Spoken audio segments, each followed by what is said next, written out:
እሜ አቤት። አንዱ ድሃ ብሎ አይሰድበኝም መሰለሽ? ማንን? አንተን? አዎ።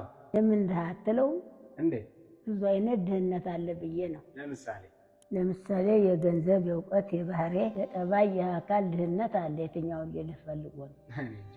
ድህነት ማለት የአንድ ነገር መጉደል ነው። ለምሳሌ የገንዘብ ሀብታም የሆነ የእውቀት ድሃ፣ የባህሪ ድሃ ሊሆን ይችላል።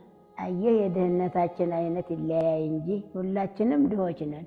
ሀብታም የሚባለው ሙሉ ሰው ነው ማለት ተእውቀቱም ተገንዘቡም ተሃይማኖቱም ተባህሪውም ተአካሉም ያለው ማለት ነው። ትልቁ ሀብት ግን ጤና ነው። ለማንኛውም ስማይ ልጄ፣ ትልቁ ሀብት እግዚአብሔር ነው። መጉደል ድህነት ማለት እግዚአብሔርን ማጣት ነው። እኛ ደግሞ እግዚአብሔር ስላለን ባለጠጎች ነን። አንተም ሆንክ ይህን የምትሰሙ ሁሉ ተባረኩ። አሜን። ድሃ ነገሩ መራራ ነው። ድሃ ስትሆን ስትስቅ አስፈሳይ፣ ስታለቅስ ደግሞ ብሶተኛ ይለዋል። ድሃ ስትሆን ሃይማኖተኞች ተጠራጣሪ ነው ብለው ያዋግዙሃል። ታጣቂዎች ይገርፉሃል። ድሃ ትሆንክ አንቱ ተብለህ ሳትጠራ ታረጃለህ። ያለ ቀን ለሁሉ ቆንጆ ነህ። ስህተት ብትናገር እንኳን ንግግርህን እንደ ወጌሻ የሚያስተካክልልህ አፈቀላጤዎችን በዙሪያ ታገኛለህ።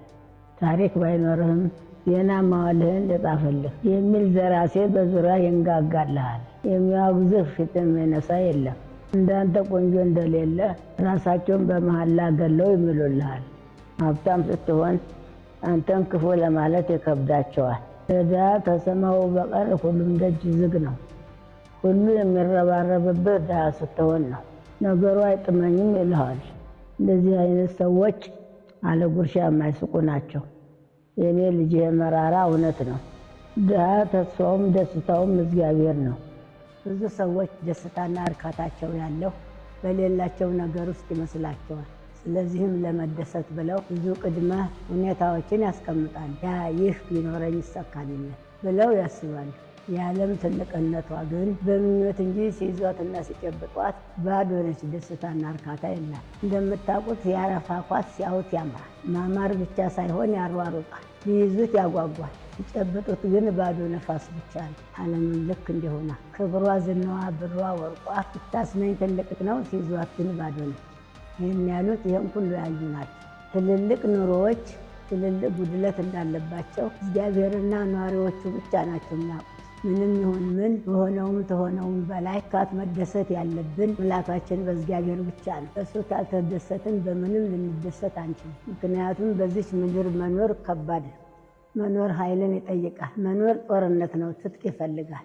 መኖር ጥያቄ ነው፣ መልስ ይፈልጋል። መኖር ትግል ነው፣ ገላጋይ ይፈልጋል። መኖር ጉዞ ነው፣ ጀልባ ይፈልጋል። መኖር ክስ ነው፣ ፈራጅ ይፈልጋል። መኖር ዕዳ ነው፣ ከፋይ ይፈልጋል። መኖር ናፍቆት ነው፣ ማግኘት ይፈልጋል። መኖር ጥማት ነው፣ እርካታ ይፈልጋል። መኖር መራቆት ነው፣ ሸማ ይፈልጋል። መኖር ጫካ ነው፣ መንገድ ይፈልጋል። ነገር ግን ለመኖር ተስፋ አለ፣ እግዚአብሔር አለ።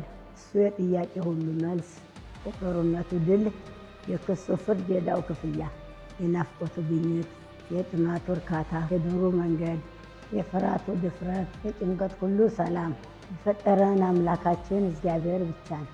ሰላም ለኢትዮጵያ ይሁን። እወዳችኋለሁ። ተባረኩ።